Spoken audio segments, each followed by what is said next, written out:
Kasus dugaan korupsi yang menyeret mantan Menteri Pendidikan, Kebudayaan, Riset dan Teknologi, Nadiem Anwar Makarim, bermula dari proyek digitalisasi pendidikan.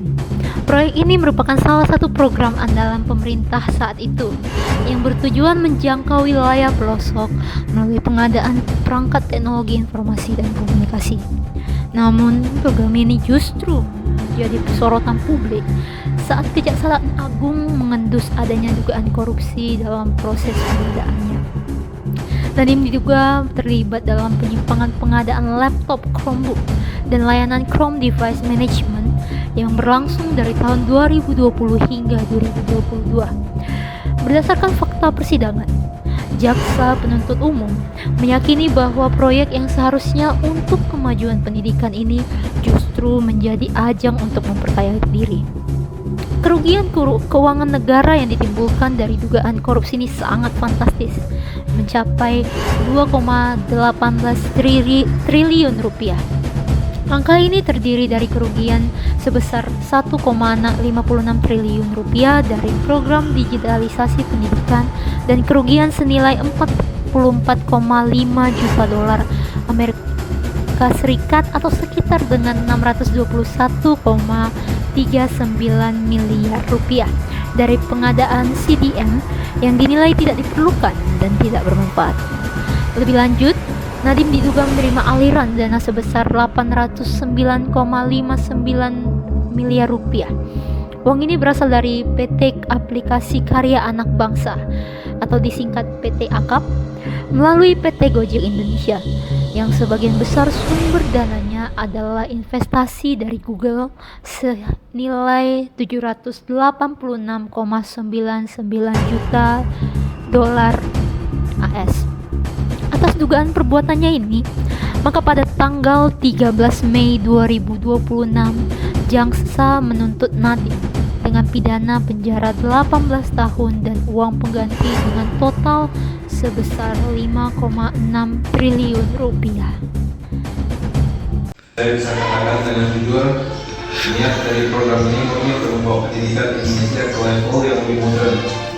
Saat itu, kami melihat perlunya lompatan besar dalam teknologi pendidikan. Saya setuju dengan usulan Chromebook karena saya melihat efisiensi dan kemudahan pengelolaannya. Bagi saya, ini adalah solusi untuk mengatasi ketinggalan terutama di daerah-daerah pelosok. Semua keputusan yang saya ambil adalah untuk kepentingan siswa, bukan untuk kepentingan pribadi. Tentu saja, saya mengarahkan tim saya untuk bergerak cepat karena waktu tidak terburu. Saya menjalankan mandat yang diberikan Presiden kepada saya dan saya tidak menyesal atas program ini, meskipun sekarang harus berhubungan dengan hukum. Sebagai pejabat teknis, kami hanya menjalankan arahan dari pimpinan tersebut. Begitu kebijakan untuk menggunakan Chromebook sudah ditetapkan, tugas kami adalah memastikan pengadaan berjalan cepat. Ada tekanan dari atas untuk segera merealisasikan program ini agar terlihat nyata di lapangan. Kami pikir itu adalah perintah, jadi kami menggunakan kapal. Benar semua spesifikasi yang disesuaikan dengan kebutuhan yang ditentukan oleh konsultan. Kami tidak punya saya akui dan dapat operasional, namun penggunaan ekosistemnya sudah menjadi satu-satunya opsi. Kami pikir ini sudah melalui proses yang benar karena pimpinan kami sudah menyetujui. Saya dipekerjakan sebagai konsultan teknologi untuk membantu percepatan digitalisasi. Saya hanya memberikan rekomendasi teknis berdasarkan apa yang saya lihat sebagai tren global. Benar, saya sarankan untuk menggunakan perangkat berbasis cloud karena lebih mudah diatur. Saya tidak pernah berpikir bahwa rekomendasi saya akan berujung pada kasus hukum seperti ini. Saya pikir semua pihak hanya ingin yang terbaik untuk sekolah-sekolah di Indonesia. Jika saya tahu ini akan menjadi masalah besar, mungkin saya akan lebih berhati-hati dalam memberikan pendapat. Berdasarkan fakta di persidangan, kami melihat dengan jelas bahwa pengadaan ini tidak didasarkan pada identifikasi kebutuhan yang memadai. Terdakwa Nadiem bersama-sama dengan para pejabat menggunakan program ini untuk menggunakan produk tertentu tanpa melakukan kajian yang mendalam. Proses ini melanggar prinsip-prinsip pengadaan barang yang benar dan transparan.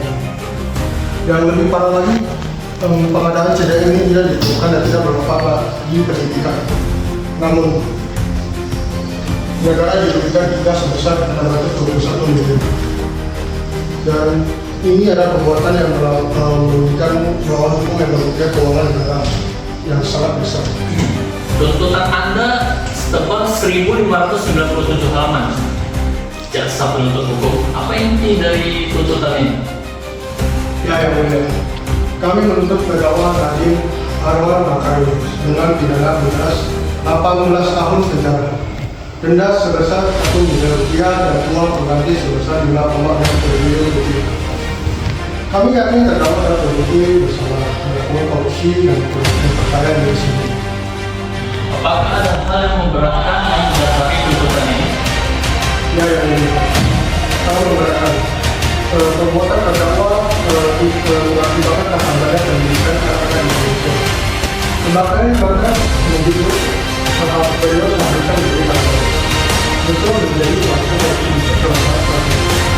Kami perlu meluruskan bahwa investasi Google ke Gojek atau PEAK adalah murni keputusan bisnis dan tidak ada kaitannya dengan proyek pengadaan Chromebook di Kemendikbud. Investasi ini terjadi dalam skala global dan telah melalui proses yang panjang. Tidak ada satu dokumen pun yang menyebutkan adanya hubungan timbal balik antara investasi ini dengan proyek pengadaan. Kami sangat berharap proses hukum ini dapat berjalan sesuai fakta dan tidak terpengaruh oleh spekulasi yang tidak berdasar.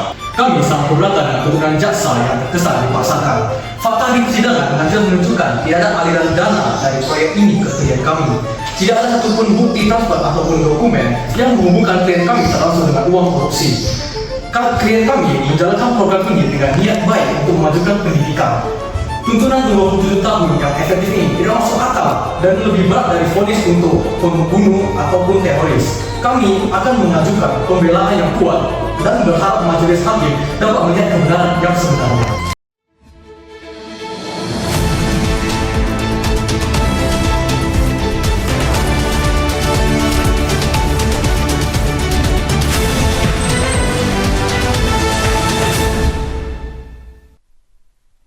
Banyak netizen yang merasa bahwa Nadiem adalah korban dari sistem yang bermasalah.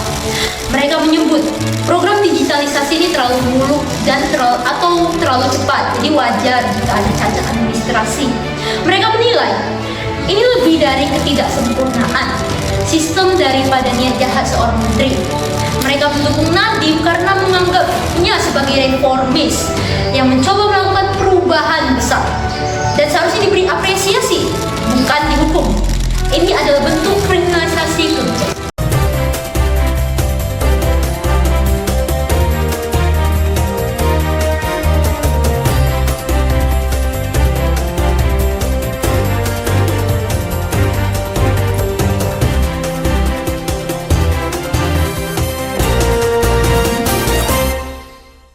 Saya adalah jurnalis yang mewakili suara para netizen yang kontra terhadap kasus Pak Nadiem ini. Di sisi lain, netizen lainnya menuntut pertanggungjawaban penuh. Bagi mereka tidak ada alasan untuk melakukan korupsi, apalagi untuk alasan kemanusiaan sekalipun. Jika benar tidak ada kesalahan, kenapa proses pengadaan bisa menyebabkan kerugian negara hingga triliunan rupiah? Mereka berpendapat bahwa Pak Nadiem tidak boleh mendapat perlakuan khusus hanya karena kasus statusnya sebagai mantan menteri. Rakyat kecil yang mencuri ayam saja bisa dipenjara, apalagi pejabat seperti Pak Nadiem ini yang sudah merugikan negara dengan angka yang sangat besar. Ini harus menjadi sebuah pelajaran bagi untuk semua pejabat publik di negara Indonesia. Kasus ini sangat kompleks karena berada di persimpangan antara kebijakan hukum dan publik. Dari perspektif hukum, jika terbukti ada perbuatan melawan hukum yang merugikan keuangan negara, maka hukuman berat adalah konsekuensi yang logis. Terlepas dari motif awal yang lain, namun saya juga melihat adanya celah dalam sistem pengadaan yang kaku, yang mungkin membuat inovator seperti Nadiem kesulitan untuk bergerak cepat. Putusan majelis hakim nantinya akan menjadi presiden penting. Apakah hukum akan memberi ruang bagi inovasi yang tidak sempurna atau akan menghukum keras setiap penyimpangan prosedural. Kami perwakilan dari kelompok 4 akan menyampaikan tanggapan pro terhadap kasus dugaan korupsi ex-Menteri Pendidikan Nadiem Makarim. Dari pandangan sila keempat, program ini adalah bentuk pelaksanaan demokrasi yang responsif terhadap kebutuhan zaman. Digitalisasi adalah kehendak rakyat untuk maju. Nadiem sebagai pemimpin telah mengambil keputusan cepat untuk menjawab kebutuhan darurat pendidikan. Dari pandangan sila kelima, tujuan yang mulia yaitu menciptakan keadilan di bidang pendidikan. Akses teknologi untuk semua anak Indonesia, termasuk di daerah tertinggal, adalah wujud nyata keadilan sosial. Kesalahan prosedur tidak serta-merta menghilangkan niat baik tersebut. Dari opini netizen atau media sosial yang pro terhadap Nadiem adalah game changer. Jangan disalahkan karena sistem yang macet. Ini hanya kesalahan prosedur administratif. Hukum seharusnya melihat substansi manfaat program, bukan sekedar formalitas. Kami perwakilan dari kelompok 4 akan menyampaikan tanggapan dari sudut pandang kontra mengenai kasus ini. Dalam pandangan sila keempat, sepihak adalah bentuk pengingkaran prinsip musyawarah mufakat. Keputusan yang menguntungkan pihak tertentu tanpa melibatkan kajian publik tidak bisa dibenarkan dalam demokrasi Pancasila. Dalam pandangan sila kelima, pelaksanaannya itu tidak adil. Dana triliunan rupiah yang diduga bocor adalah hak seluruh rakyat Indonesia. Ini adalah bentuk ketidakadilan sosial yang nyata karena uang negara yang seharusnya untuk pemerataan pendidikan justru mengalir ke pihak-pihak tertentu. Sebagai opini kontra dari para netizen, saya menanggapi ini bukan hanya sekedar kesalahan prosedur. Korupsi tetap korupsi apapun alasannya. Hukum harus tetap ditegakkan tanpa pandang bulu. Jika Nadiem lolos, ini akan menjadi presiden buruk bagi pemberantasan korupsi di Indonesia.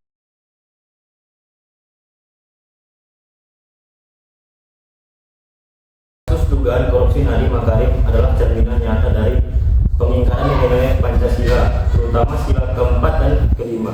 Program digitalisasi pendidikan yang semula bertujuan mulia untuk mengembangkan iptek justru dijalankan tanpa transparansi dan musyawarah yang benar.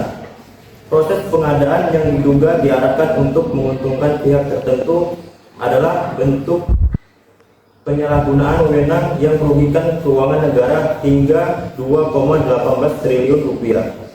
Kerugian ini bukan sekedar angka, melainkan hilangnya kesempatan ribuan anak Indonesia untuk mendapatkan akses teknologi yang layak. Dari sudut pandang Pancasila, tindakan Nadiem tidak bisa dibenarkan hanya dengan alasan niat baik atau inovasi. Sila kelima menuntut agar setiap kebijakan negara harus membawa keadilan sosial yang nyata, bukan sekedar janji. Ketika seorang pemimpin justru menjadi aktor utama dalam pemborosan uang rakyat, ia telah melanggar amanat konstitusi.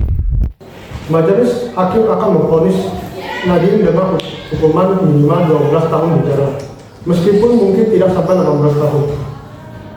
Proses banding dan kasasi akan ditempuh, namun Mahkamah Agung diperkirakan akan membuatkan keputusan. Kasus ini akan menjadi presiden bahwa tidak ada pejabat yang kebal hukum dan akan mendorong reformasi peta dan sistem pengadaan barang jasa pemerintah, terutama di sektor teknologi. Nadiem kemungkinan besar akan dipenjara dan namanya tercoreng dalam sejarah korupsi Indonesia.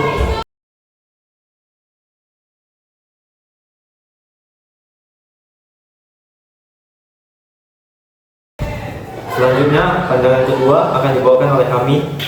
Nadiem sepenuhnya bersih, korban jebakan yang menghancurkan kepercayaan pada sistem hukum. Pandangan alternatif yang cukup kuat di publik adalah bahwa Nadiem Makarim sebenarnya sepenuhnya bersih, dan kasus ini adalah bentuk kriminalisasi kebijakan serta jebakan sistemik yang dirancang oleh oknum-oknum di dalam birokrasi dan aparat penegak hukum. Menurut pandangan ini, program digitalisasi pendidikan adalah terobosan besar yang memang membutuhkan kecepatan dan keberanian. Dalam situasi darurat pasca pandemi, wajar jika ada sedikit kelonggaran prosedur demi mengejar ketertinggalan. Nadiem tidak pernah menerima 1 rupiah pun secara pribadi Tidak ada bukti transfer, rekening asing, atau aset mencurigakan atas namanya. Tuduhan aliran dana 809 miliar hanya spekulasi yang dibangun dari hubungan investasi Google ke Gojek yang sama sekali tidak terkait dengan proyek Chromebook. Lebih jauh, pandangan ini meyakini bahwa Nadiem dijebak oleh kartel pengadaan lama yang merasa terancam dengan inovasi dan transparansi yang ia bawa. Para pejabat karir yang selama ini menikmati proyek-proyek pengadaan konvensional merasa tergeser, sehingga mereka bekerja sama dengan jaksa tertentu untuk membangun konstruksi perkara yang lemah maupun bombastis. Tujuan utamanya adalah menghancurkan reputasi Nadiem dan mengirim pesan kepada setiap pejabat reformis bahwa jika mereka berani mengubah status quo, mereka akan diseret ke pengadilan. Dampak terhadap kepercayaan terhadap sistem hukum. Jika nantinya Nadiem terbukti bersih, misalkan melalui putusan bebas di tingkat kasasi atau ditemukannya fakta baru, maka ini akan menjadi pukulan telak bagi kepercayaan masyarakat terhadap sistem hukum Indonesia. Publik akan melihat bahwa penegak hukum bukanlah alat keadilan, melainkan senjata politik untuk menyingkirkan lawan atau menghentikan inovator. Kasus ini akan disamakan dengan kasus-kasus kriminalisasi pejabat lain di masa lalu. Akibatnya, para pejabat publik di masa depan akan cenderung tidak berani mengambil resiko untuk melakukan perubahan besar. Mereka akan memilih birokrasi lambat tetapi aman, sehingga Indonesia kehilangan momentum kemajuan. Kepercayaan pada kejaksaan dan kepolisian akan anjlok ke titik terendah, dan sentimen hukum tajam ke bawah, tumpul ke atas akan semakin mengakar. Untuk prediksi pandangan kedua, dalam skenario ini Nadiem kemungkinan besar akan dibebaskan di tingkat banding atau kasasi. Setelah tekanan publik dan bukti-bukti teknis yang lemah dari jaksa terungkap, atau ia bisa menerima vonis ringan yang bersifat simbolis, atau misalnya 2 tahun masa percobaan sebagai kompromi politik. Namun proses hukum yang panjang sudah terlanjur merusak karir politiknya. Nadiem mungkin akan meninggalkan Indonesia dan berkarir di sektor swasta atau luar negeri. Sementara itu, pemerintah akan membentuk tim reformasi peradilan untuk mengembalikan kepercayaan publik, tetapi butuh waktu yang bertahun-tahun. Kasus ini akan menjadi pelajaran pahit bahwa di Indonesia menjadi inovator di sektor publik adalah tindakan yang sangat berisiko. Tim penasehat hukum yang senantiasa tidak pernah letih membuka kejanggalan-kejanggalan dalam sidang saya. Saya terus terang sangat sedih mendengar replik tadi dari pihak kejaksaan. Dan alasannya adalah, saya sebagai orang awam ini merasa sidang itu kan harusnya kalau kita sudah menyediakan fakta, sesuatu sudah terbukti, harusnya dari kejaksaan malah mau menerima, atau kalau tidak menerima menyodorkan bukti tandingan, bukti yang ada. Tapi sampai saat ini tidak terjadi itu. Dan replik ini seolah-olah 5 bulan sidang itu tidak terjadi. Jadi semua fakta-fakta yang sudah dibuktikan dalam persidangan, sudah dijawab, itu diabaikan saja lalu dilanjutkan. Dan seperti yang Bang Zaid tadi bilang, malah lebih daripada mengabaikan bukti, narasinya berubah dari dakwaan. Jadi narasi yang tadi replik itu bukan narasi awal, sehingga sekarang ceritanya adalah mengenai white collar crime. Nah, ini hal yang begitu menyedihkan. Dari awal sudah berapa kali kasus ini berubah dari tadinya mengenai Chromebook itu tidak bermanfaat, mangkrak, total loss, mangkrak, total loss, media disebarkan informasi 9 triliun yang tidak benar, itu Chromebook mangkrak dan tidak berguna. Chromebook mangkrak dan tidak berguna. Kenyataannya datanya dari CDM dan lainnya membuktikan bahwa Chromebook sangat dimanfaatkan, bukan hanya untuk asesmen nasional, tapi untuk sehari-hari. Kejaksaan menyebut data dari tahun 2020, Kejaksaan menyebut data dari tahun 2020, 2022.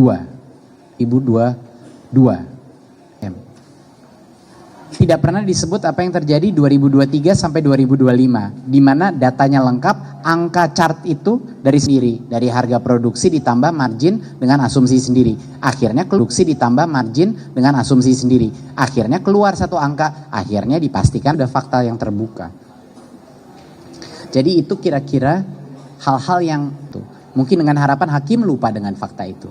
Tapi kami dan tim hukum pasti tidak akan membiarkan itu terjadi. Kami akan mengingatkan kesaksian masing-masing. Kami akan mengingatkan melewat video-video tersebut. Ya. Jadi saya ingin ucapkan sekali lagi terima kasih kepada teman-teman media. Terima kasih kepada semua tokoh-tokoh masyarakat dan publik yang senantiasa menyuarakan kebenaran. Kebenaran di era sekarang membutuhkan keberanian untuk menyuarakan.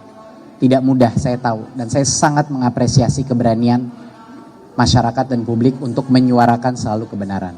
Terima kasih. Wassalamualaikum warahmatullahi wabarakatuh. Terima kasih.